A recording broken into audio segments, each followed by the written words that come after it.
Для того, чтобы тебя смотрели в YouTube, важно научиться создавать яркие кликабельные превью, потому что человеческий глаз реагирует на картинку так же сразу, как и на текст в названии ролика. Сейчас я покажу способ, для которого вам не понадобится устанавливать и разбираться в тяжелых программах и терять на это очень много времени. Открываем сайт photoshopadobe.com. Это бесплатный сайт, на котором вы можете вырезать фон со своей картинки и скачать ее в хорошем качестве. Возьмем заранее подготовленное фото и перенесем его прямо на открытую страницу сайта вот сюда. Нажимаем на кнопку «Удалить фон». Фон удаляется автоматически без каких-либо манипуляций. Вы также можете прямо тут добавить любой фон, выбрать цвет из палитры Adobe. Но нам сейчас это все не нужно, и мы просто скачиваем фото.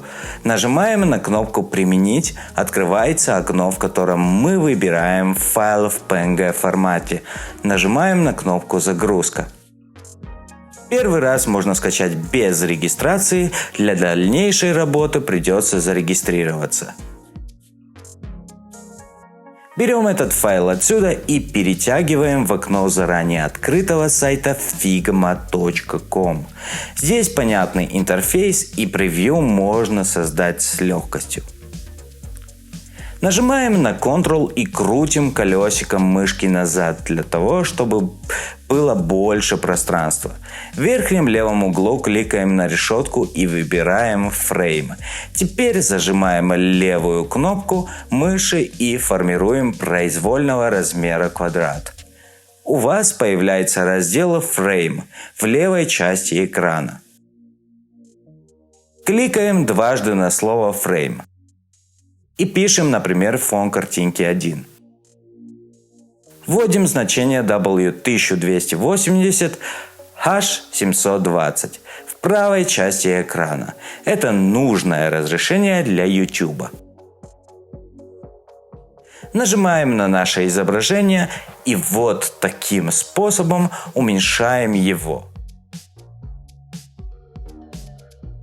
Зажимаем Ctrl и крутим колесиком мышки вперед.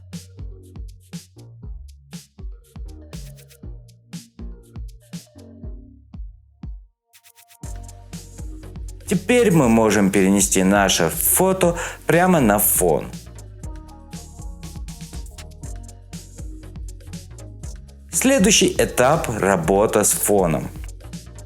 Нажимаем на фон картинки и в правой части экрана в категории Fill нажимаем на квадратик и выбираем из данной палитры нужный оттенок. Пусть будет, к примеру, фиолетовый. Но мне хочется сделать градацию цвета. Здесь же в разделе Solid выбираем из списка Linear. Появилась разделительная линия, направление которой вы можете изменить как вам угодно, нажав на квадратик. Двигая эти квадраты, вы меняете оттенки фона.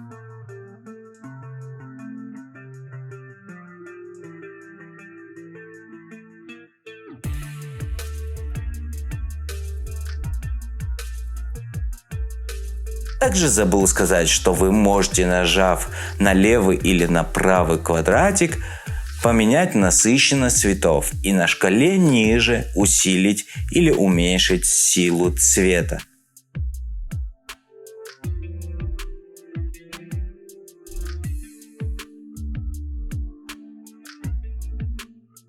Сейчас нам нужно отрегулировать настройки изображения. Нажимаем на наше изображение и в разделе Fill нажимаем на Image и изменяем яркость, контраст и другие параметры на ваше усмотрение.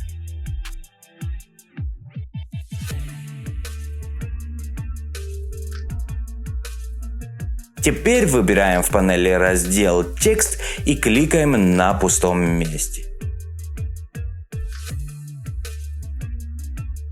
Открывается раздел «Текст». Выбираем его размер. Я выбрал 144. Вводим текст и перетаскиваем его на фон.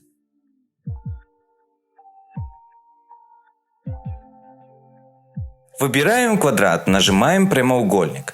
Растягиваем прямоугольник поверх надписи. Перетягиваем прямоугольник ниже надписи «Превью» в левой части экрана. Выбираем прямоугольник еще раз и растягиваем прямо на фоне, под первым прямоугольником.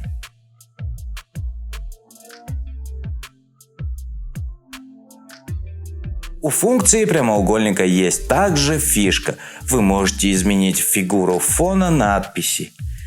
Приблизив фон, вы увидите по углам точки, за которые вы можете потянуть и поменять форму.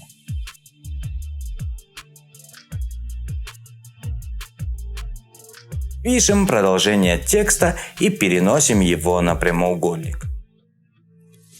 Как вы видите, текст перекрывает изображение. Потому выбираем в категории «Текст» шрифт, который будет нам по вкусу. Выбираем проблемное слово.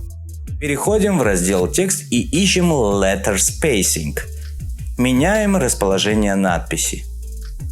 Вы также можете продвигать ваше изображение и подогнать все красиво. В разделе Stroke есть дополнительные функции.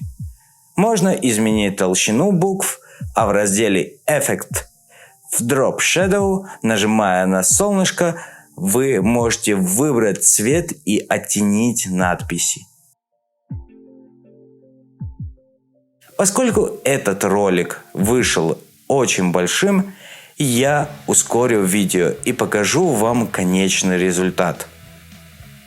Вы можете проэкспериментировать и добиться хорошего профессионального результата.